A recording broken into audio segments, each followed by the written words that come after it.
I'm Beth Labens, County News Editor with the Daily Nexus. I'm here with Santa Barbara City College trustee and UCSB alumnus Jonathan Abboud. Hi, Jonathan. Hello.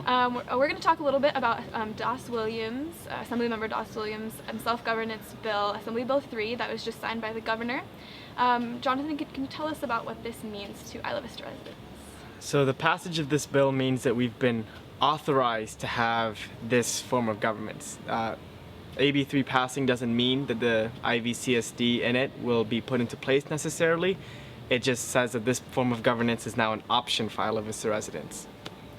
Okay, so now that this bill has passed, what happens next? What do residents need to know? So there's an exciting time right now, actually, maybe even more exciting than passing the bill of AB3. Now we get to design how the services of AB3 are going to look like. So between now and probably June, before the election, we'll be working on how is the parking program, how would that look? How would the tenant mediation service look? How would policing, or how would the additional law enforcement and safety work? We'd be looking at that every Tuesday night at 6 p.m. After that, during this, we'll also be doing very aggressive voter education. We want this to be in everyone's minds because we want everyone to make an informed vote. So we'll be going to different organizations, making videos, making infographics, getting the word out there as much as possible. So those two things will be parallel, which are designing the CSD, getting it officially on the ballot, and also educating voters. After June, we'll be in a full campaign swing. Can you talk a little bit about how the movement plans to get out there and educate voters? We're going to be tabling basically every week, I think. We're going to be going to student organizations and asking them, can we make a presentation at your club so we can educate you about this issue?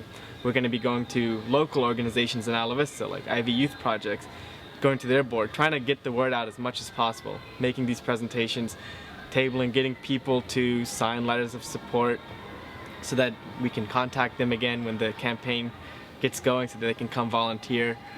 We'll be running this as if it's a measure campaign. It's the same scale as that. So why is this going to affect the individual Isla Vista resident, and why should they take the time to educate themselves and vote come November? An IVCSD is really our only shot at being able to take care of our community ourselves. So this will affect them because the CSD will be, even though it might not have that specific power or might not be able to change what they wanted to change within its bylaws, a CSD having local form of governments, like local representation, would allow those officials to work on all the issues that affect Isla Vista. So one tangible, concrete way this will affect someone, we can put into place a parking program that can solve the chaos that exists right now in the streets. Right. And the lack of safety that the parking situation brings. We'll be able to address that very directly with the CSD. On another front, something like affordable housing, that's not a direct power of the CSD, but the CSD would be the only entity whose responsibility is all of Isla Vista's welfare.